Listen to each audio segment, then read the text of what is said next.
So start करते हैं class. सम number 15 page number 162 scroller. ठीक है, सिंगल एंट्री चैप्टर हम लोग कर रहे थे। पेज नंबर है 162, सम नंबर है 15। पेज नंबर है 162, सम नंबर है 15। लिखा है from the following are the particulars of Arpita and को। तो हम देख पा रहे हैं 1 जनवरी 2017 का डिटेल दिया हुआ है, 31 दिसंबर 2017 का डिटेल दिया हुआ है, फर्नीचर का ओपनिंग दिया हुआ है, फर्नीचर का क्लोजिंग दिया हुआ है। देख के ये हिंट मिल रहा है कि during the year furniture purchase हुआ है, क्योंकि फर्नीचर 36,000 से 38,100 हो गया है। स्टॉक का बैलेंस 48,000 से 42,000 हो गया। सनी डेटर्स का बैलेंस 96,600 से क्लोजिंग में डैश दिया हुआ है। इसका मतलब क्लोजिंग का फिगर हमको कैलकुलेट करके निकालना पड़ेगा। क्लोजिंग डेटर्स दिया हुआ नहीं है। सन्डे क्रेडिटर्स दिया हुआ है 66,000, 90,000। प्रीपेड एक्सपेंसेस का ओपनिंग क्लोजिंग दिया है, आउटस्टैंडिंग एक्सपेंसेस का ओपनिंग क्लोजिंग दिया है, cash in hand cashier bank का ओपनिंग क्लोजिंग दिया है। कैश ट्रांजैक्शन का डिटेल में रिसीव्ड फ्रॉम डेटर्स दिखा रहा है 3,51,000 आफ्टर अलाउिंग 2.5% डिस्काउंट। एक चीज समझो, हमको रिसीवेबल फ्रॉम डेटर्स कितना था? Let the amount receivable from debtors be 100। ठीक है, रिसीवेबल मतलब कितना मिलना चाहिए था? Let the amount be 100। 2.5% discount देने के बाद 100 में अगर हम 2.5% का डिस्काउंट दे देंगे, मतलब 2.5 का डिस्काउंट दे देंगे, तो कितना परसेंट का रिकवरी होगा? 97.5। इसका मतलब ये जो रिकवरी हमको दिख रहा है रिसीव फ्रॉम डेटर्स 3,51,000, ये कितना परसेंट रिप्रेजेंट करता है? 97.5% रिप्रेजेंट करता है। अगर इसको इंटू 2.5 से मल्टीप्लाई कर देंगे तो जो अमाउंट आएगा वो हो जाएगा डिस्काउंट अलाउड का amount. Let the amount receivable be 100। कितना रुपया मिलने वाला था डेटर से, उसको 100 मान लो। उसमें 2.5% डिस्काउंट देने के बाद कितना रिकवरी हुआ है? 3,51,000। और 2.5% डिस्काउंट देने के बाद कितना परसेंट रिकवरी हुआ है? 97.5। ठीक है, क्योंकि 2.5% डिस्काउंट दे दिए तो कितना परसेंट रिकवरी हुआ? 97.5। तो 3,51,000 कितना रिप्रेजेंट करता है? 97.5। तो 3,51,000 को 97.5 से डिवाइड करेंगे और अगर 2.5 से मल्टीप्लाई कर दिए तो क्या आ जाएगा? Discount allowed. वैसे ही करके देखो, बिल्स रिसीवेबल डिस्काउंटेड, कितना परसेंट डिस्काउंटिंग हुआ है? 2%। डिस्काउंट का रेट क्या था? 2%। तो 2% डिस्काउंट देने के बाद कितना रुपया हाथ में मिला है? 36,750 रुपया। 2% डिस्काउंट देने के बाद कितना रुपया आया है? 36,750 रुपया। तो ये 36,750 रुपया कितना परसेंट रिप्रेजेंट करता है? कोई बता पाएगा? 98%। This represents 98%। ये 36,750 रुपया रिप्रेजेंट करता है 98%। तो 98 से डिवाइड करके जब 2 से मल्टीप्लाई करेंगे तो हमको मिल जाएगा discount on bills receivable. Discount on bills receivable. Similarly तुम लोग थोड़ा सा बुद्धि लगाओ। पेमेंट टू क्रेडिटर्स, हमने क्रेडिटर्स को कितना पेमेंट किया? 2,35,200। कितना डिस्काउंट के बाद? 2% डिस्काउंट के बाद। 2% डिस्काउंट के बाद हमने पेमेंट किया क्रेडिटर्स को 2,35,200। तो ये कितना परसेंट रिप्रेजेंट करता है? 98। और जब 2 से मल्टीप्लाई कर देंगे तो हमको क्या मिल जाएगा? डिस्काउंट रिसीव का अमाउंट मिल जाएगा। जब 2 से मल्टीप्लाई कर देंगे तो हमको क्या मिल जाएगा? डिस्काउंट रिसीव का अमाउंट मिल जाएगा। मतलब इस क्वेश्चन में discount on bills receivable, discount allowed, discount receive, इस तरह से कैलकुलेट करके निकालना पड़ेगा। क्लियर? ओके, आगे बढ़ते हैं। फिर क्या दिया हुआ है? फ्रेट इनवर्ड डायरेक्ट एक्सपेंस होता है कि indirect? Direct expense. Freight inward मतलब सामान को फैक्ट्री तक लाने का खर्चा। कैरेज इनवर्ड, फ्रेट इनवर्ड एक ही चीज होता है, डायरेक्ट एक्सपेंस। और डायरेक्ट एक्सपेंस कहाँ आता है? ट्रेडिंग अकाउंट में। ड्रॉइंग्स कहाँ आता है? बैलेंस शीट में आता है। देखो, फर्नीचर कितना परचेज किया है? 6,000। तो थोड़ा सा दिमाग लगाओ, साल के शुरुआत में सब कोई चेक करो, फर्नीचर था कितना? 36,000। ड्यूरिंग द ईयर कितना फर्नीचर परचेज किया? 6,000। तो 36 प्लस 6 कितना होना चाहिए था? 42,000। बट फर्नीचर का क्लोजिंग बैलेंस कितना शो कर रहा है? 38,100। तो डिफरेंस क्या हो जाएगा? डेप्रीशिएशन। इसका लेजर बनाएंगे हम लोग वर्किंग में। डिफरेंस क्या हो जाएगा? डेप्रीशिएशन। फिर देखो, 4% इन्वेस्टमेंट परचेज किया एट ₹96। इन्वेस्टमेंट का फेस वैल्यू अगर ना दिया रहे तो कितना मान लेंगे? 100। 100 का इन्वेस्टमेंट कितना में खरीदा है? 96 में। तो ये जो 57,600 रिप्रेजेंट कर रहा है, 57,600 रिप्रेजेंट कर रहा है, ये इन्वेस्टमेंट का कॉस्ट है। 57,600 को मार्किंग करके लिख लो कॉस्ट। 57,600 को मार्किंग करके लिख लो कॉस्ट, और nominal value of investment, nominal value या फिर face value of investment book में लिख लेना। कैसे निकलेगा? नॉमिनल वैल्यू ऑफ इन्वेस्टमेंट या फिर फेस वैल्यू ऑफ इन्वेस्टमेंट कैसे निकलेगा? ₹57,600। ये रिप्रेजेंट कितना करता है? 96%। ठीक है, इंटू 100 करेंगे तो नॉमिनल वैल्यू आएगा 60,000। फेस वैल्यू ऑफ इन्वेस्टमेंट कितना आ रहा है? 60,000। और कॉस्ट कितना है? 57,600। फेस वैल्यू कितना आया? 60,000 और कॉस्ट कितना आया? 57,600। अब हमने ये इन्वेस्टमेंट कितना तारीख को परचेज किया? 1 जुलाई 2017, और ईयर एंडिंग कब हो रहा है हमारा? 31 दिसंबर। तो हमको इन्वेस्टमेंट पे इंटरेस्ट 1 जुलाई से लेकर 31 दिसंबर तक का मिलेगा। तो 1 जुलाई से लेकर 31 दिसंबर कितना महीना होता है? 6 महीना। तो हमको इंटरेस्ट जो मिलेगा इन्वेस्टमेंट के ऊपर, हमेशा याद रखेंगे इंटरेस्ट फेस वैल्यू पे कैलकुलेट करते हैं। इंटरेस्ट जो है वो फेस वैल्यू पे कैलकुलेट करते हैं। फेस वैल्यू कितना है इन्वेस्टमेंट का? 60,000। रेट ऑफ इंटरेस्ट कितना है? 4%। और 6/12 क्यों हो गया? क्योंकि 1 जुलाई से लेकर 31 दिसंबर तक का बात है। ठीक है, तो नॉमिनल वैल्यू भी हमने निकाली, सब किताब में लिख लेना है अपना किताब में। नॉमिनल वैल्यू निकाल लिए, इंटरेस्ट इस तरह से निकाल देंगे। एक्सपेंसेस इंक्लूडिंग सैलरीज, एक्सपेंसेस में क्या इंक्लूडेड है? सैलरीज इंक्लूडेड है। कितना? 87,000। मिसलेनियस रिसीव्स मतलब ये इनकम है। ठीक है, कहां आएगा? पीएल में आएगा।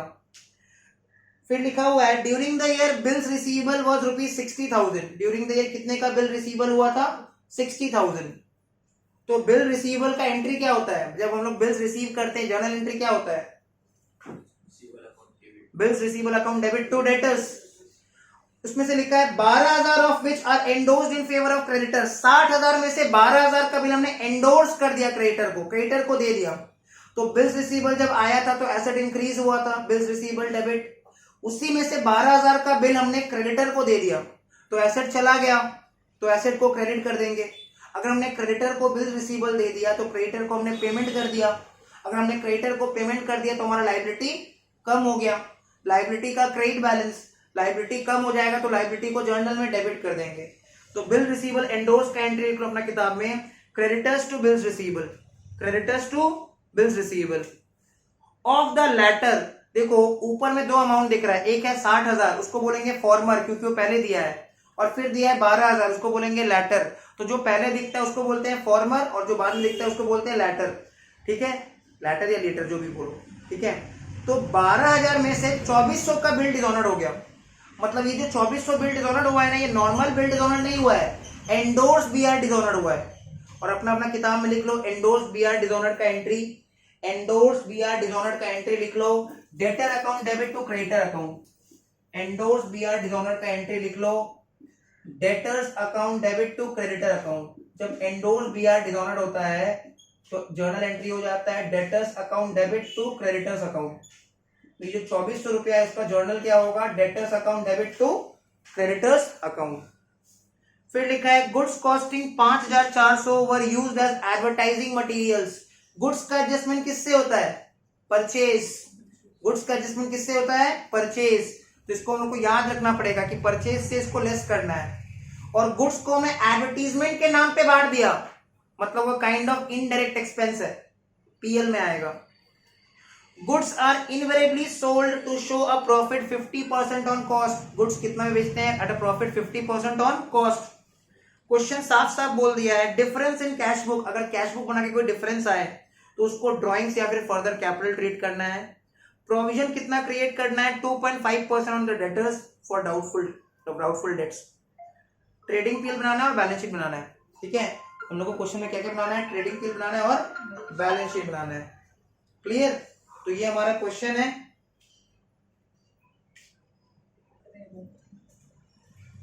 सो स्टार्ट करते सम।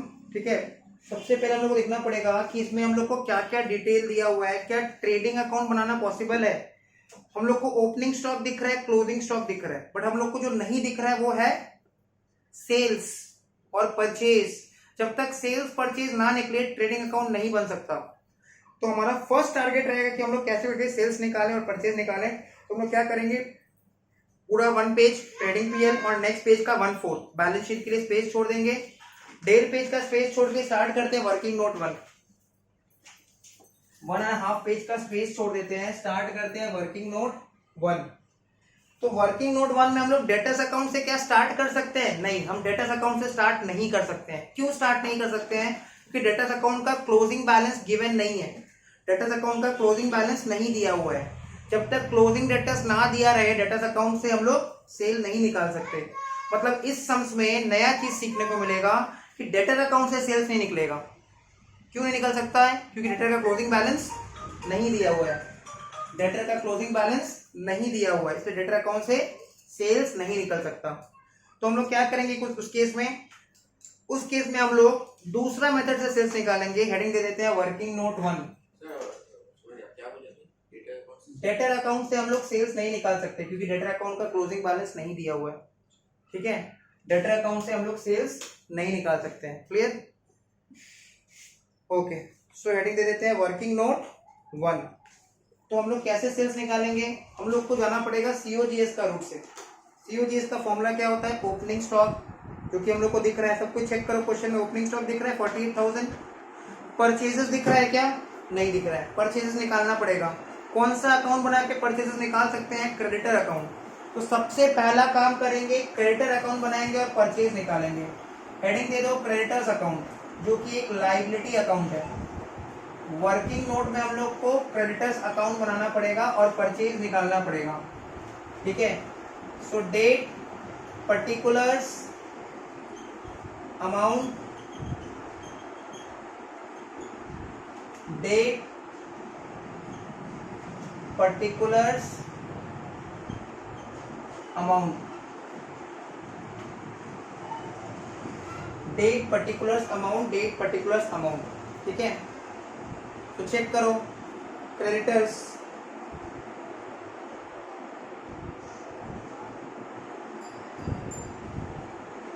क्रेडिटर्स का ओपनिंग बैलेंस कितना दिया हुआ है? तो हम लोग चेक कर पा रहे हैं, क्रेडिटर्स का ओपनिंग बैलेंस दिया हुआ है 2017 जनवरी का 1 तारीख।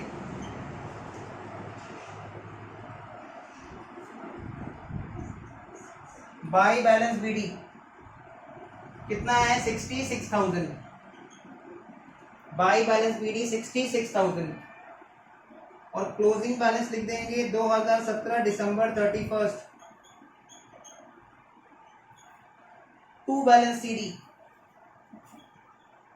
90,000। तो बाई बैलेंस BD 66,000 और टू बैलेंस CD 90,000। ठीक है, उसके बाद देखो हमने क्रेडिटर्स को पेमेंट भी किया है।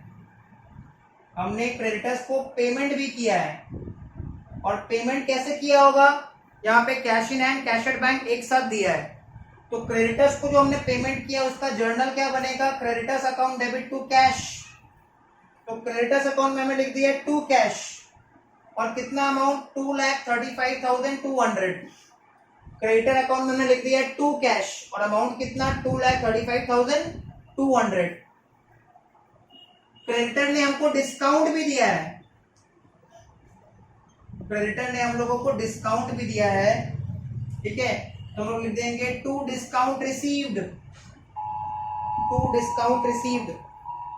क्रेडिटर ने हम लोगों को डिस्काउंट भी दिया है, तो हम लिख देंगे to discount received.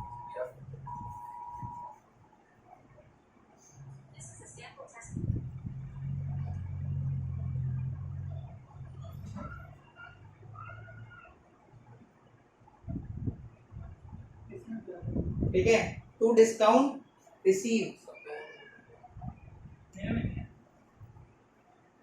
Clear? So 2,35,200 divided by कितना हो जाएगा? 2% डिस्काउंट मिला है तो divide by 98 into 2। 2,35,200 divide by 98 into 2, ये करने से हम लोग को आ जाएगा डिस्काउंट रिसीव का अमाउंट कितना आ रहा है? 2,35,200 डिवाइड बाई 98 इंटू 2 कितना आ रहा है? हाँ, 4,800। तो डिस्काउंट रिसीव का अमाउंट हो गया 4,800। इसके अलावा क्रेडिटर से रिलेटेड इंफॉर्मेशन के लिए पॉइंट नंबर 2 चेक करो। हमने ड्यूरिंग द ईयर कितने का बिल रिसीव किया था? 60,000। इसमें से 12,000 का बिल हमने एंडोर्स कर दिया था। किसको? 12,000 का बिल किसको एंडोर्स किया था? क्रेडिटर को। क्रेडिटर को जब हम बिल एंडोर्स करते हैं तो जर्नल क्या बनता है? Creditors account debit to bills receivable.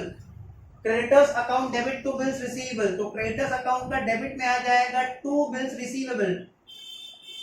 Creditors account का डेबिट में आ जाएगा टू बिल्स रिसीवेबल, नीचे डैश देके एंडोर्स्ड।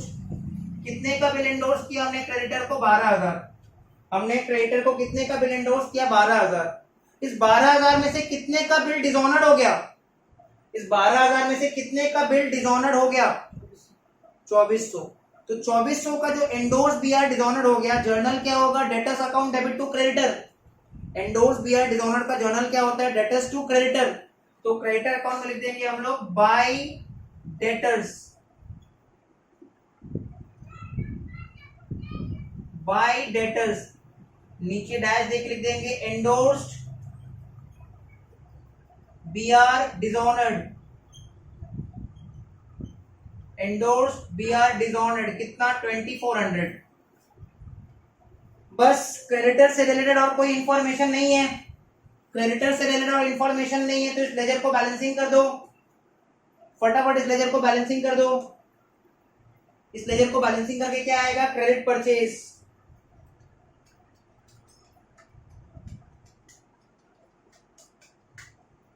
टोटल आ रहा है 3,42,000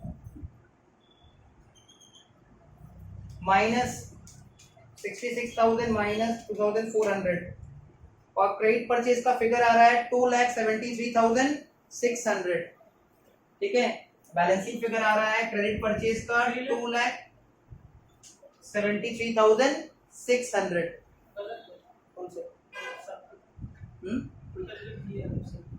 ये नहीं आ तो क्या मेरा आंसर चेक करो। बाय परचेज, नीचे डैश देके क्रेडिट परचेज,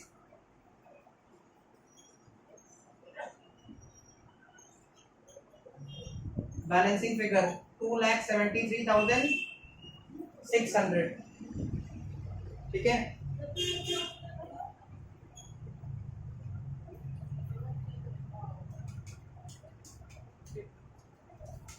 क्लियर? तो इस तरह से हम लोग वर्किंग नोट 1 बना के क्रेडिटर अकाउंट बना के क्रेडिट परचेज निकाल लिए। डन। अब क्रेडिट परचेज आ गया। सम्स में कैश परचेज के बारे में नहीं बोला है, मतलब जो क्रेडिट परचेज है वही फाइनल परचेज है। सम्स में कहीं पे भी कैश परचेज के बारे में बताया नहीं है। इसका मतलब जो क्रेडिट परचेज है वही फाइनल परचेज है। अब बनाएंगे वर्किंग नोट 2।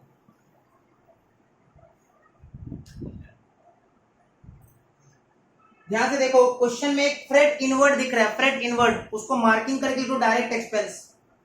जो फ्रेट इनवर्ड दिख रहा है उसको मार्किंग करके लिख लो डायरेक्ट एक्सपेंस। अब बनाएंगे हम लोग working note 2। Working note 2, calculation for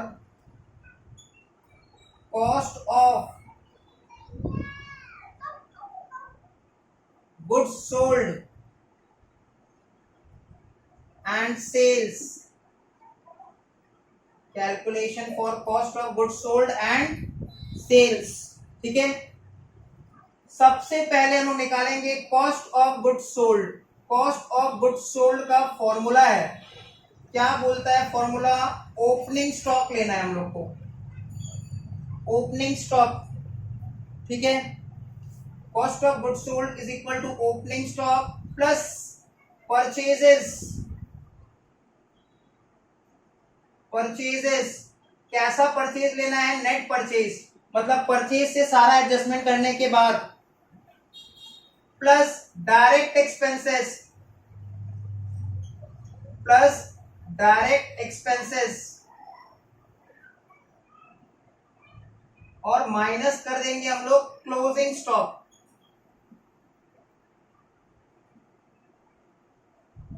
closing stock minus कर देंगे। तो तुम देखो हमारे पास ओपनिंग स्टॉक कितना दिया हुआ है क्वेश्चन में? ओपनिंग स्टॉक कितना दिया हुआ है? ओपनिंग स्टॉक दिया हुआ है 48,000। हम लोगों ने परचेजेस कितना निकाला था 2,73,600। परचेजेस निकाला था 2,73,600 और देखो एक गुड्स का एडजस्टमेंट दिया हुआ है। Adjustment number 4, goods were distributed as advertising material. जो गुड्स हमने एडवर्टीजमेंट के नाम पे डिस्ट्रीब्यूट कर दिया, इसका जर्नल क्या होगा, advertisement account debit to purchase. Goods का एडजस्टमेंट परचेज से होता है। ये गुड्स खरीदते समय हमने परचेज को डेबिट किया था, आज ये गुड्स कैंसिल हो गया तो परचेज को क्रेडिट कर देंगे। परचेज को क्रेडिट मतलब परचेज से लेस कर देंगे, तो लिख देंगे -5,400। Goods distributed as advertising material minus हो जाएगा। डायरेक्ट एक्सपेंस के नाम पे फ्रेट इनवर्ड दिख रहा है, डायरेक्ट एक्सपेंस के नाम पे फ्रेट इनवर्ड दिख रहा है।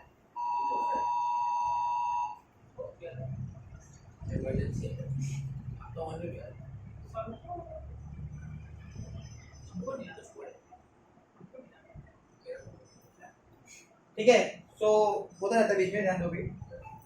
फ्रेट इनवर्ड डायरेक्ट एक्सपेंस है। फ्रेट इनवर्ड क्या है, इट्स अ डायरेक्ट एक्सपेंस। कितना दिया हुआ है 18,000, तो फ्रेट इनवर्ड डायरेक्ट एक्सपेंस है, लिख देंगे 18,000। ठीक है, और क्लोजिंग स्टॉक भी दिया हुआ है, कितना दिया हुआ है -42,000।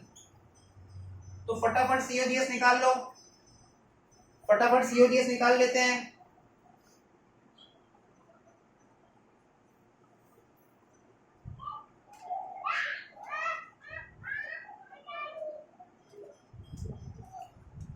नेट परचेजेस आ रहा है 2,68,200 प्लस 18,000 माइनस 42,000।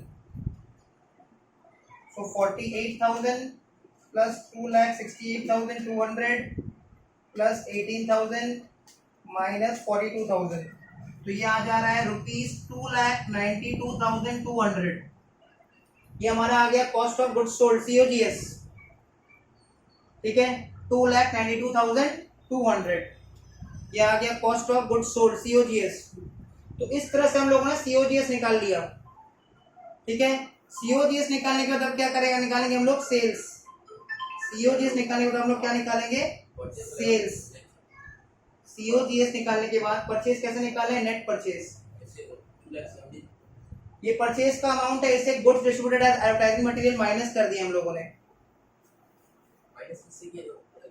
परचेज से माइनस किए, परचेज से माइनस किए हैं। ठीक है, तो ये हम लोग का सीओजीएस आ गया। Goods distributed as free sample, देखो दिया हुआ है क्वेश्चन में, अटेंटिव रहो क्लास में। Point number 4। ठीक है, ओके। नाउ इसके बाद सीओजीएस निकालेंगे तो हम लोग निकालेंगे सेल्स। इसी के नीचे कंटिन्यू करो। देखो क्वेश्चन में बोल दिया है goods are sold at a profit 50% on cost, बोला है ना, तो लिखेंगे since goods are sold at a profit of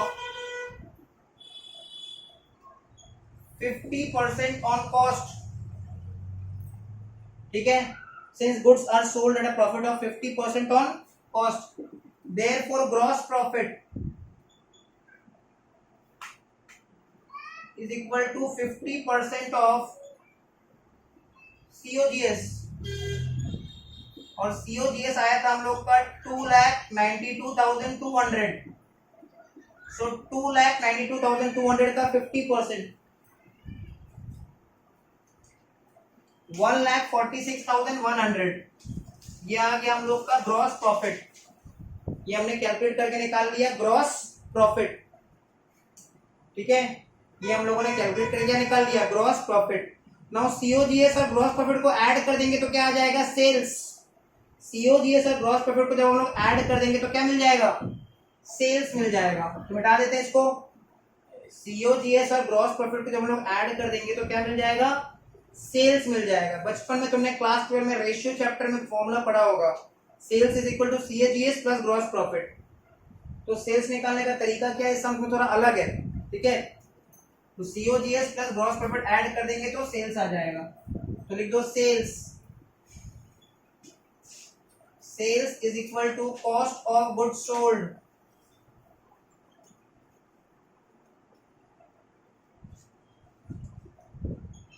plus gross profit.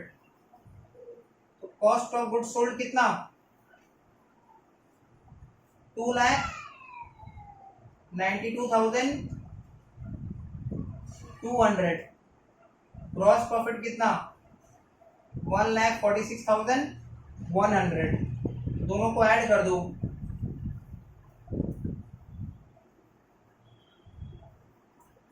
कितना आ रहा है सेल्स,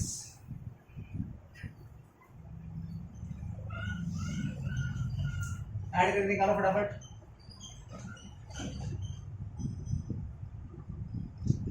4,38,300। तो ये हम लोग का सेल्स आ गया। देखो 3 वर्किंग नोट हमने बनाया, पहला working note sorry 2 working note बनाया। पहला वर्किंग नोट क्रेडिटर्स अकाउंट, वहां से परचेज निकला।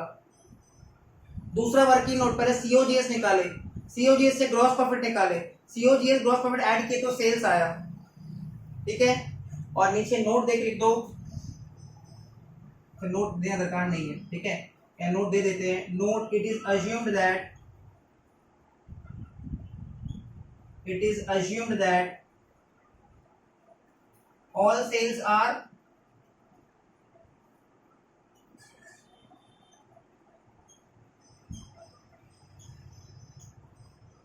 Credit sales. हम लोगों ने ये अज्यूम कर लिया है कि जितना भी सेल्स है वो सबका सब क्रेडिट सेल्स है, ठीक है। क्यों अजम्पशन लिया, बिकॉज डेटर अकाउंट में सेल्स चाहिए, ओके। तो अब क्या हम लोग ट्रेडिंग अकाउंट बना सकते हैं, अब क्या हम लोग ट्रेडिंग अकाउंट बना सकते हैं, हाँ बना सकते हैं। लेकिन और थोड़ा वर्किंग कर लेते हैं, एक ही बार ट्रेडिंग के लिए एक बार में बना लेंगे, ठीक है। ध्यान से देखो, हम लोग को एक इन्वेस्टमेंट दिख रहा है ना, इन्वेस्टमेंट दिख रहा है, इन्वेस्टमेंट दिख रहा है। क्या इन्वेस्टमेंट का इंटरेस्ट रिसीव हुआ है, अगर रिसीव होता तो बता देता। रिसीव हुआ है, रिसीव नहीं हुआ है, क्लियर, रिसीव नहीं हुआ है इन्वेस्टमेंट का इंटरेस्ट। तो हम लोग बनाएंगे working note 3, working note 3।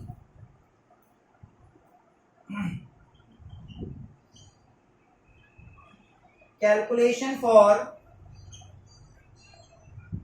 accrued interest on investment।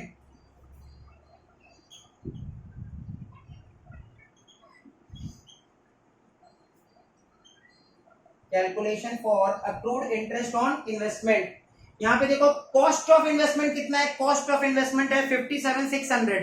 57,600 को मार्किंग करके लिख लो कॉस्ट। यहाँ पे हम निकालेंगे nominal value, nominal value of investment मतलब फेस वैल्यू।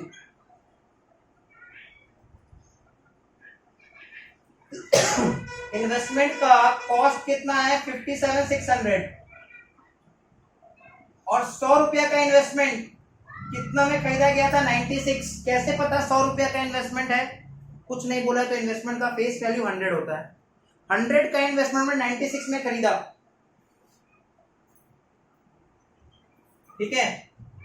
तो 57,600 डिवाइड बाय 96 इंटू 100 करने पे आ जाएगा नॉमिनल वैल्यू कितना आ रहा है 60,000। अब एक्रूड इंटरेस्ट, एक्रूड इंटरेस्ट मतलब इंटरेस्ट ड्यू है बट अभी तक रिसीव नहीं हुआ है on investment. Accrued interest on investment from 1 जुलाई 2017 से लेके 31 दिसंबर 2017। क्यों 1 जुलाई 2017? हमने इन्वेस्टमेंट कब परचेज किया था 1 जुलाई 2017 में। कितना में परचेज किया था 57,600 बट उसका नॉमिनल वैल्यू फेस वैल्यू कितना है 60,000।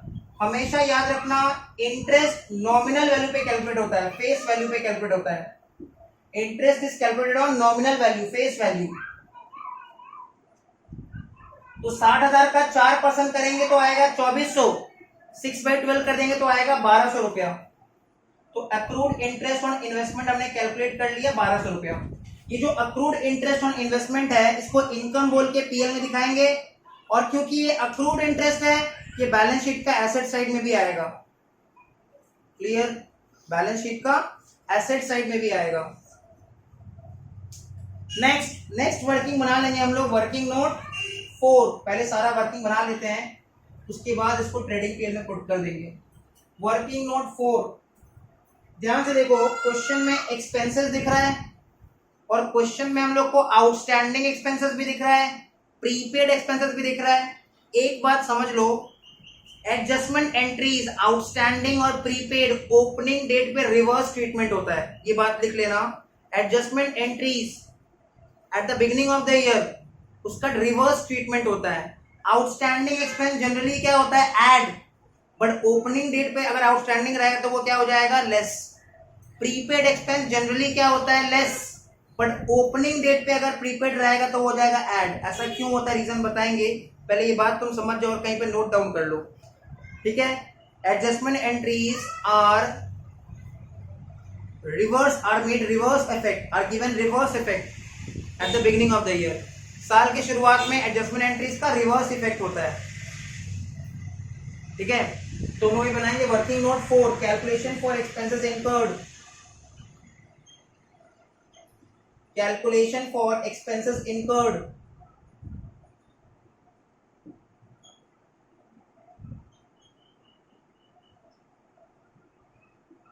Calculation for expenses incurred.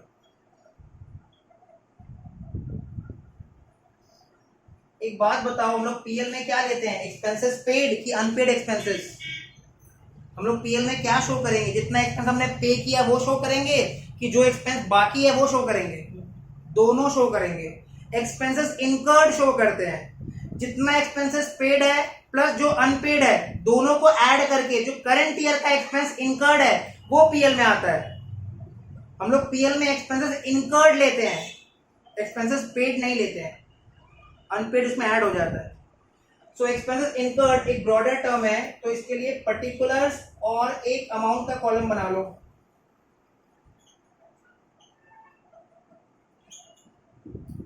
ठीक है, पर्टिकुलर्स और एक अमाउंट का कॉलम। क्वेश्चन में चेक करना, कैश ट्रांजैक्शन में पॉइंट नंबर 2 में कैश ट्रांजैक्शन है ना, एक्सपेंसेस इंक्लूडिंग सैलरीज कितना पे किया है, एक्सपेंसेस इंक्लूडिंग सैलरीज पे कितना किया है, तो वो कैश पेड है क्योंकि वो कैश ट्रांजैक्शन है। आ रहा समझ में? वो कैश पेड है क्योंकि वो कैश ट्रांजैक्शन है। सो एक्सपेंसेस इंक्लूडिंग सैलरीज का पेमेंट हुआ है 87,000। तो यहां पर लिख देंगे एक्सपेंसेस पेड ब्रैकेट में इंक्लूडिंग सैलरीज कितना, 87,000। अब ध्यान से देखो, क्वेश्चन में सबसे पहले हम लोग को ऊपर में दिख रहा है प्रीपेड एक्सपेंस, तो ओपनिंग डेट पे जो प्रीपेड एक्सपेंस है, ओपनिंग प्रीपेड एक्सपेंस ऐड हो जाएगा, ऐड कर देंगे ओपनिंग प्रीपेड एक्सपेंसेस। क्यों ऐड कर दिए? ओपनिंग डेट पे जो प्रीपेड एक्सपेंस है ये एक्चुअली में करंट ईयर का एक्सपेंस है जिसका पेमेंट लास्ट ईयर हो चुका है। लास्ट ईयर ओपनिंग प्रीपेड मतलब लास्ट ईयर का prepaid, closing prepaid last year का क्लोजिंग प्रीपेड। इस साल का जो ओपनिंग प्रीपेड है वो लास्ट ईयर का क्लोजिंग प्रीपेड है। लास्ट ईयर हमने जो प्री पेमेंट किया था, प्रीवियस ईयर लास्ट ईयर में जो प्री पेमेंट किया था वो करंट ईयर के लिए किया था। तो जो ओपनिंग प्रीपेड एक्सपेंस है वो करंट ईयर का एक्सपेंस है जिसका पेमेंट लास्ट ईयर हो चुका है, बट वो एक्सपेंस है करंट ईयर का। और क्योंकि वो करंट ईयर का एक्सपेंस है इसलिए वहां वो ऐड हो रहा है। तो ओपनिंग प्रीपेड एक्सपेंस कितना है, 3,600 ऐड कर देंगे। लेकिन जो क्लोजिंग प्रीपेड एक्सपेंस है, करंट ईयर में हमने जो प्री पेमेंट किया है, करंट ईयर में हमने जो एडवांस में पेमेंट किया है, करंट ईयर में हमने एडवांस में पेमेंट किया है, क्या वो करंट ईयर का एक्सपेंस है? वो तो फ्यूचर का एक्सपेंस है, नेक्स्ट ईयर का एक्सपेंस है, इसलिए उसको यहां से इसको लेस कर देंगे। लिख दो लेस क्लोजिंग प्रीपेड एक्सपेंसेस।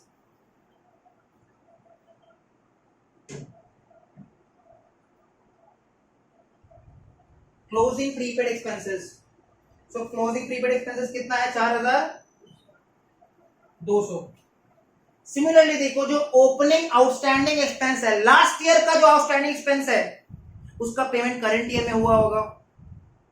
जो लास्ट ईयर का आउटस्टैंडिंग एक्सपेंस है उसका पेमेंट हमने करंट ईयर में कर दिया होगा, पर वो करंट ईयर का एक्सपेंस नहीं है, इसलिए उसको लेस कर देंगे, लिख देंगे लेस ओपनिंग, लेस कर देंगे ओपनिंग आउटस्टैंडिंग एक्सपेंसेस,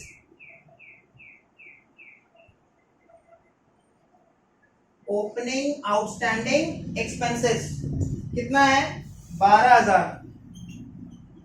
और जो क्लोजिंग आउटस्टैंडिंग एक्सपेंस है वो करंट ईयर का एक्सपेंस है जो अभी तक पेमेंट नहीं हुआ है वो करंट ईयर का एक्सपेंस बट अभी तक पेड नहीं है, अनपेड है, इससे कोई फर्क नहीं पड़ता, करंट ईयर का ऐड कर देंगे, ऐड क्लोजिंग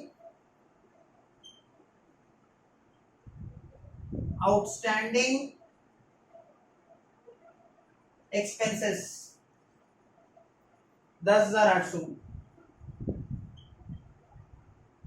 10,800,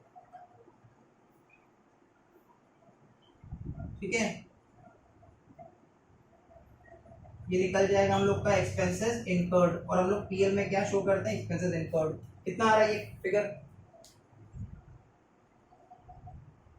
कोई डाउट आ रहा समझ में, कॉन्सेप्ट क्लियर है, सारा कंसेप्ट क्लियर रहना चाहिए। 85,200 वर्किंग नोट 4 बना लिए, अब बनाएंगे वर्किंग नोट 5। ट्रेडिंग पीएल बनाने के लिए इतना वर्किंग नोट बनाना पड़ेगा, बनाएंगे working note 5, calculation for depreciation, calculation for depreciation,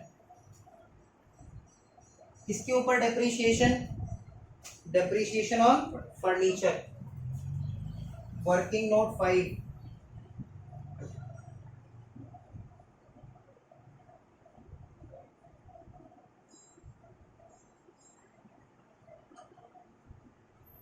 particulars and amount का कॉलम, ठीक है। सबसे पहले चेक कर लो opening balance of furniture, furniture का balance at the beginning of the year, साल के शुरुआत में कितना था हमारे पास, साल के शुरुआत में 36,000 का फर्नीचर था। चेक करो कैश ट्रांजैक्शन में हमने कितने का फर्नीचर परचेज किया, कितने का फर्नीचर परचेज किया, कैश ट्रांजैक्शन चेक कर लो 6,000। तो हमारे पास टोटल फर्नीचर कितना होना चाहिए था 42,000, बट हमारा क्लोजिंग बैलेंस ऑफ फर्नीचर कितना शो कर रहा है, क्लोजिंग बैलेंस ऑफ फर्नीचर कितना शो कर रहा है, closing balance of furniture show कर रहा है 38,100। तो माइनस करके पता कर लो कितना आ रहा है, डेप्रिसिएशन कितना आ रहा है,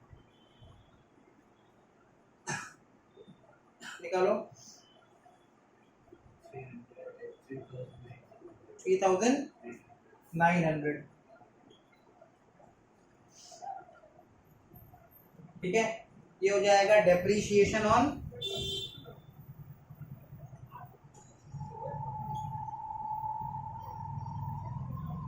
फर्नीचर, ठीक है। ये हो जाएगा डेप्रीशिएशन ऑन फर्नीचर, आ रहा समझ में।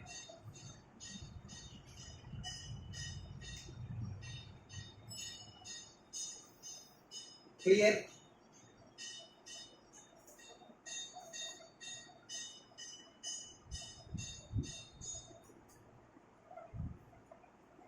ओके। अब हम लोग बना देंगे ट्रेडिंग पीएल। तो हम लोग मेन सम में चले जाते हैं, अभी सम्स का वर्किंग खत्म नहीं हुआ है, आगे और वर्किंग आएगा। फिलहाल के हम लोग ट्रेडिंग पीएल स्टार्ट कर, जो हमने स्पेस छोड़ रखा था वहां पे हम लोग हेडिंग दे देते हैं in the books of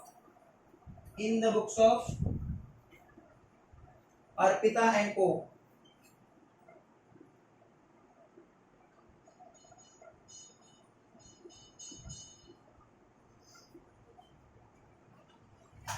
in the books of Arpita and co, उसके अंदर trading and profit and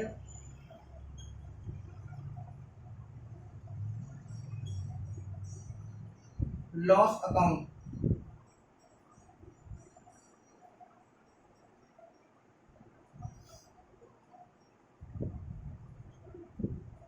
for the year ended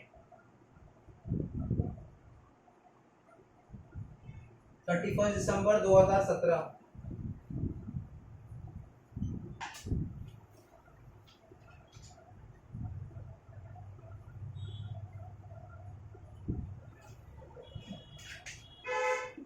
particulars amount, particulars amount,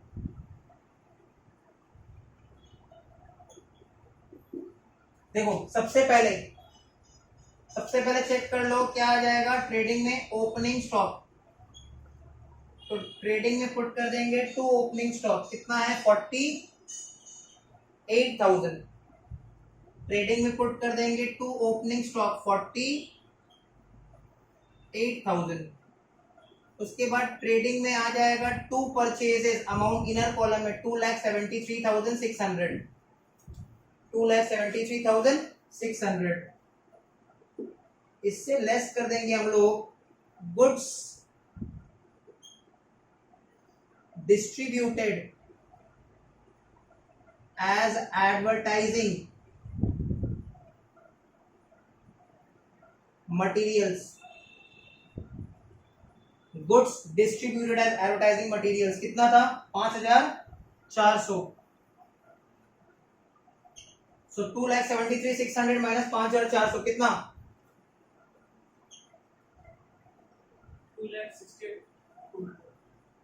2,68,200। ये हो गया नेट परचेज। इसके अलावा फ्रेट इनवर्ड भी दिख रहा है क्वेश्चन में, फ्रेट इनवर्ड जो कि एक डायरेक्ट एक्सपेंस है, ट्रेडिंग में आता है। कितना है फ्रेट इनवर्ड 18,000। फ्रेट इनवर्ड कितना है 18,000। इसके अलावा क्वेश्चन में हम लोग को सेल्स भी दिख रहा है, कितना है सेल्स का फिगर, हम लोग सेल्स का फिगर निकाल लिए थे वर्किंग नोट 2 बना के, 4,38,300। और क्लोजिंग स्टॉक भी आ जाएगा ट्रेडिंग अकाउंट में। तो क्लोजिंग स्टॉक कितना 42,000। ठीक है, तो बस ये ट्रेडिंग अकाउंट को कंप्लीट कर देगा। ट्रेडिंग अकाउंट को बैलेंसिंग कर लेते हैं फटाफट, ट्रेडिंग अकाउंट को बैलेंसिंग कर लेते हैं। लिख देंगे टू प्रॉफिट एंड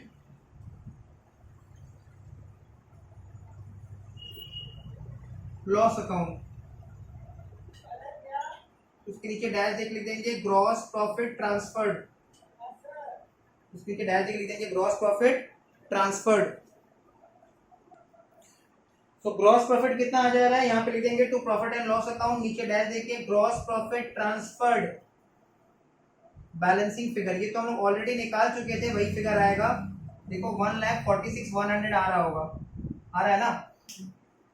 और टोटल भी कर देना 4,38,300 और 42,000, 4,80,300। तो ये हमारा ट्रेडिंग अकाउंट कंप्लीट हो गया, ये हमारा ट्रेडिंग अकाउंट कंप्लीट। अब हम लोग बनाएंगे पीएल अकाउंट, ट्रेडिंग अकाउंट के ठीक नीचे बनाएंगे हम लोग पीएल अकाउंट। ठीक है, इसी के नीचे कंटिन्यू करेंगे यहाँ से पीएल अकाउंट। इसको मिटा देते हैं इसको। तो पीएल में लिख देंगे हम लोग सबसे पहले ग्रॉस प्रॉफिट, पीएल में हम सबसे पहले लिख देंगे ग्रॉस प्रॉफिट।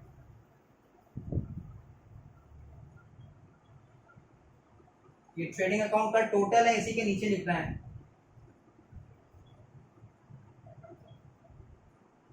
पीएल में सबसे पहले लिख देंगे हम लोग bye trading account,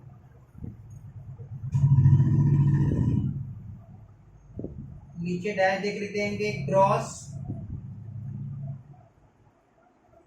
profit brought down. कितना है gross profit brought down 1,46,100।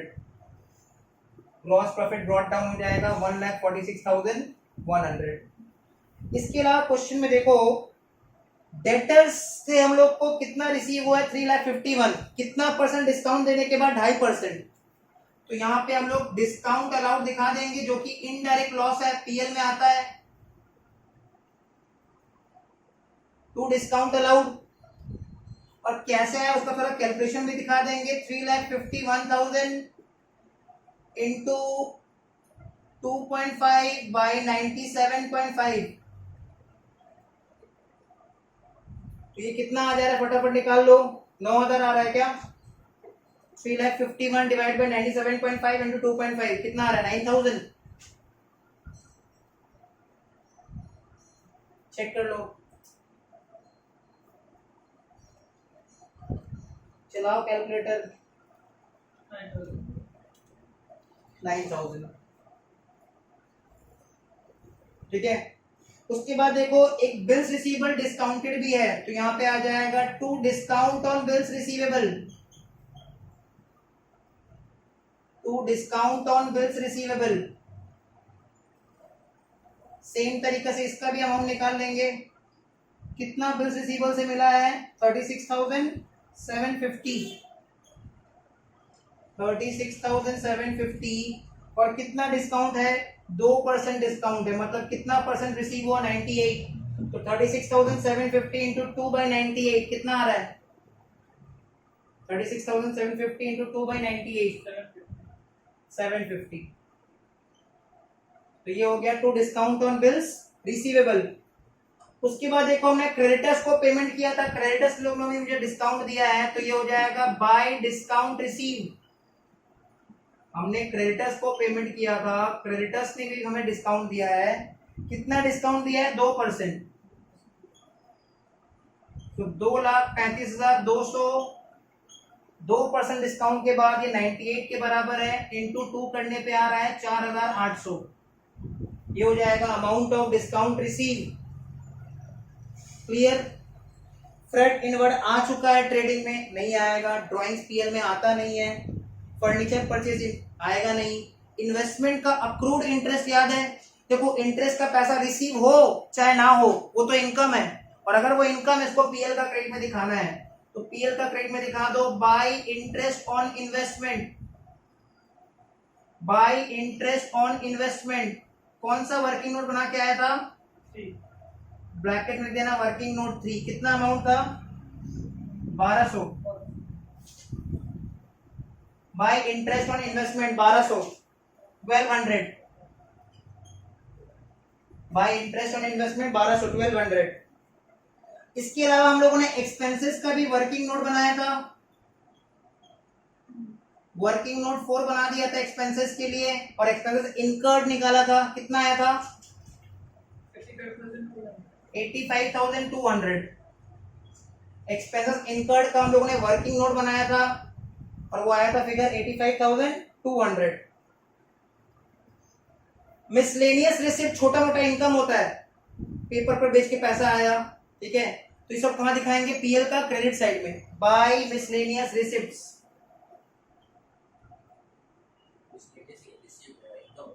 Income,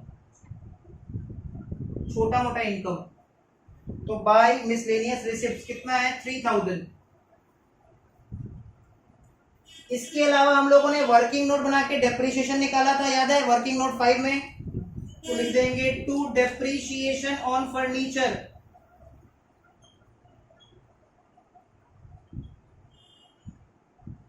to depreciation on furniture.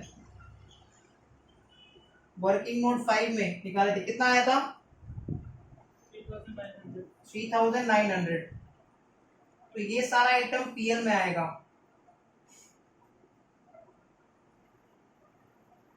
Bills receivable का कोई आइटम पीएल में आता नहीं है। Goods distributed as advertising material, तो इसको हम लोग टू एडवर्टीजमेंट बोल के दिखा देते हैं पीएल में। पीएल में इसको हम लोग टू एडवर्टीजमेंट बोल के दिखा देंगे। क्लियर? इसको हम लोग पीएल में टू एडवर्टीजमेंट बोल के दिखा देंगे। कितना दिया हुआ है? 5,400। क्लियर? 5,400। अब हम लोग को प्रोविजन फॉर डाउटफुल डेट्स निकालना है। Provision for doubtful dates 2.5% closing debtors पे आएगा और क्लोजिंग डेटर्स दिया हुआ नहीं है, तो हमको पहले वर्किंग नोट 6 बना के क्लोजिंग डेटर्स निकालना पड़ेगा। तो वर्किंग नोट 6 बना लेते हैं, ऊपर में बना दे रहे हैं working note 6। Working note 6 closing debtors निकालना पड़ेगा। क्यों निकालना पड़ेगा? क्योंकि provision for doubtful dates calculate करना है। प्रोविजन फॉर डाउटफुल डेट्स कौन सा डेटर पे कैलकुलेट करेंगे? क्लोजिंग डेटर्स पे। इसके लिए बना लेते हैं working note 6 debtors account. Working note 5 के बाद वर्किंग नोट 6 डेट, पर्टिकुलर्स,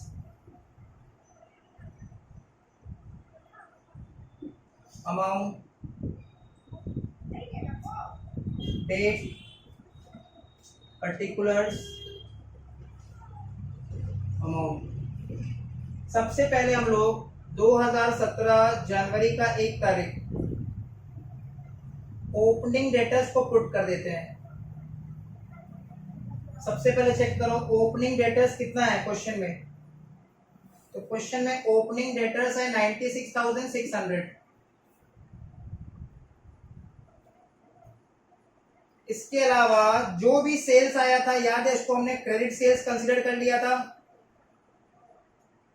तो डेटर्स अकाउंट में आ जाएगा टू सेल्स, नीचे डैश देके क्रेडिट सेल्स। डेटर्स अकाउंट में आ जाएगा टू सेल्स, नीचे डैश देके credit sales.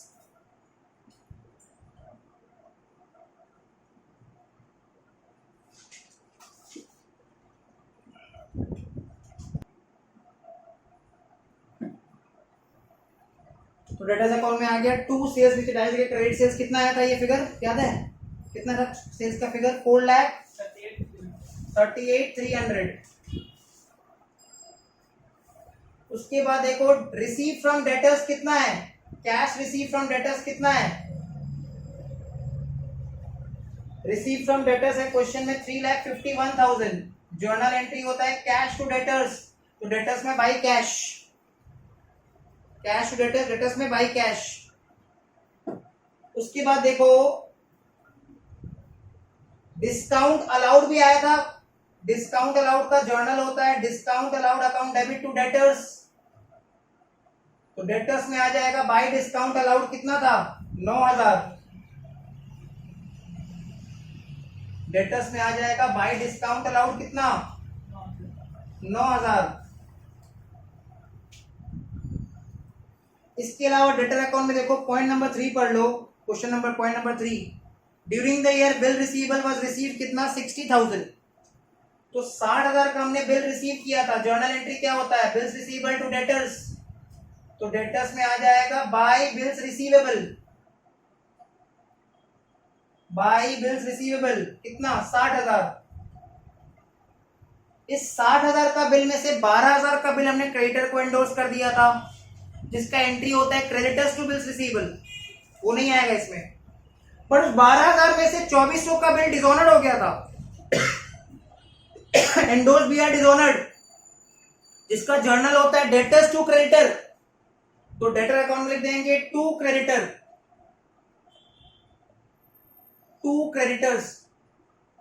Endorse B R dishonoured का एंट्री होता है debtors account debit to creditors, तो डेटर्स अकाउंट में लिख देंगे टू क्रेडिटर्स, नीचे डैश देके endorsed B R dishonoured, endorsed B R dishonoured, endorse B R dishonoured कितना? 2,400। डेटर से रिलेटेड और कुछ नहीं दिया हुआ है, बैलेंसिंग करके निकाल लो बाय बैलेंस सीडी।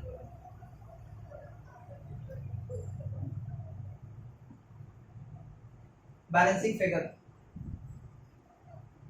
डेटर से रिलेटेड और कुछ भी नहीं दिया हुआ क्वेश्चन में, बैलेंसिंग करके निकाल लो by balance CD, balancing figure. Closing balance of debtors कितना आ रहा है? ये डेटर्स का टोटल नहीं है, ठीक है, ये ट्रेडिंग अकाउंट का टोटल था। 1,70,300। तो डेटर्स को हम लोगों ने बैलेंसिंग कर लिया, बैलेंसिंग करके आ रहा है 1,17,300। तो ये हम लोग को क्लोजिंग बैलेंस का दरकार था। क्यों दरकार था? क्योंकि क्लोजिंग बैलेंस ऑफ डेटर्स के ऊपर ही क्या कैलकुलेट करेंगे? Provision. Provision for doubtful dates कौन सा डेटर्स पे कैलकुलेट करेंगे? क्लोजिंग डेटर्स के ऊपर। ठीक है, क्लोजिंग डेटर्स के ऊपर प्रोविजन कैलकुलेट करेंगे। तो पीएल का डेबिट साइड में आ जाओ, लिख देंगे टू प्रोविजन, टू प्रोविजन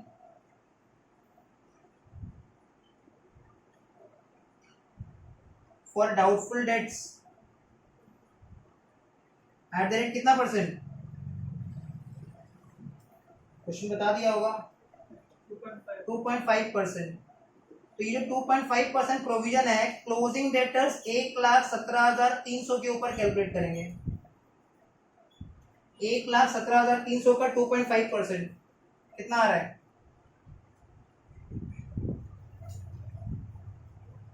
कितना आ रहा है?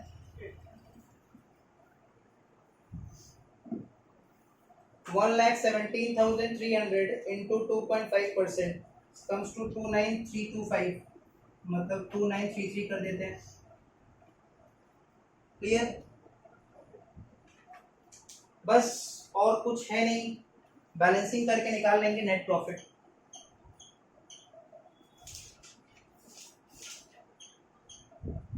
तो पीएल अकाउंट का क्रेडिट साइड ऐड कर लेते हैं। ये पीएल अकाउंट का क्रेडिट साइड है, ये पीएल अकाउंट का डेबिट साइड है। 1,46,100, 4,800, 1,200, 3,000 ऐड किया तो आ रहा है टोटल 1,55,100। ये टोटल आ गया। ठीक है, 1,55,100 में से 9,000 minus 750 minus 85,200 minus 3,900 minus 5,400 minus 2,933 minus, तो 47,917। हम लोगों ने राउंड कर दिया था तो ये 3 ले लिया था, उन्होंने राउंड नहीं किया है, वो लोग 8 लिया है। इसमें लिख देंगे टू कैपिटल अकाउंट।